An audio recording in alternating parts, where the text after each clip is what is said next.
Пријатели, добар ден и добре дојдовте во денешнава епизода. Моето име е Јосиф Дамјанов и денеска одговарам на прашање на мој Инстаграм пријател.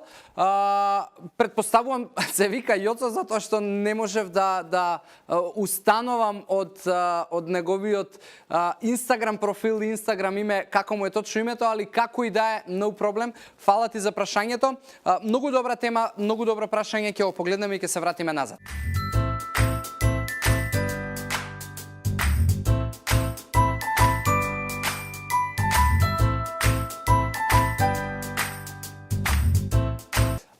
Пријателе, фала ти за прашањето и фала ти, супер тема, многу добра тема и многу добро прашање, затоа што многу луѓе, иако имам зборувано на овие теми за вегетаријанство и веганство, се уште многу луѓе не веруваат дека ако вежбаш фитнес или ако вежбаш било што и сакаш да изградиш добар изглед и добра мускулна маса, не можеш едноставно да го правиш тоа само со храна од растително потекло. Али една работа треба да разбереме во овој поглед. Нашето тело, сите метаболички функции кои што ги обавува и сите хемиски процеси кои што се случуваат во телото се врз база на тоа дали постои нутритивна вредност и калориска вредност или не постои. Дали ти таа нутритивна вредност и калориска вредност ќе ја добиваш од растително потекло, од животинско потекло или комбинација и од растително и животинско потекло, е веќе нешто што ќе направи многу помала разлика. И воедно по мене не би направило воопшто разлика ако реално ти знаеш и си ја средиш исхраната и во денот не кубуриш ниту калориски, ниту нутритивно. Затоа што многу од луѓето сметаат дека омниворите, односно луѓето кои што си јадат месо, добиваат многу повеќе протеинска вредност и аминокиселини за разлика од вегетаријанците или веганите, али тоа е погрешно, затоа што да, можеби растителните продукти ги немаат сите есенцијални аминокиселини ако гледате само одреден продукт, али ако вие направите комбинација од повеќе продукти, кај што не знам во оброкот би била застапена, имате грашок,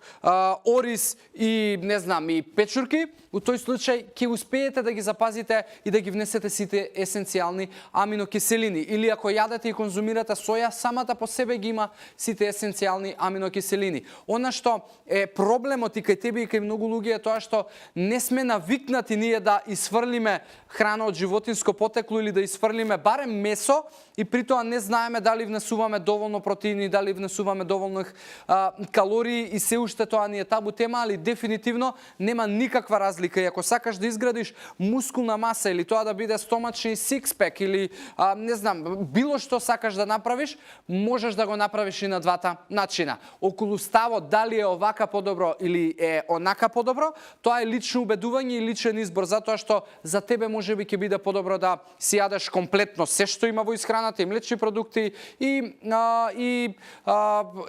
месо, и риба, и растителни продукти, за некој можеби не е така добро.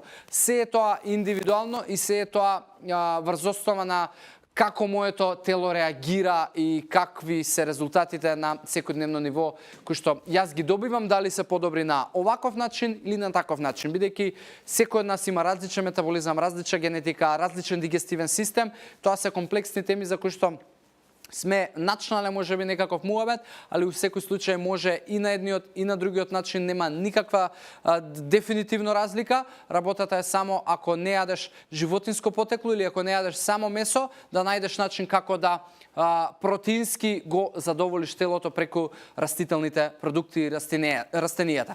Така да верувам дека ти дадов доволен одговор, или ако не ти дадов, слободно докомуницираме назад во приватна порака која што го направивме тоа на Инстаграм.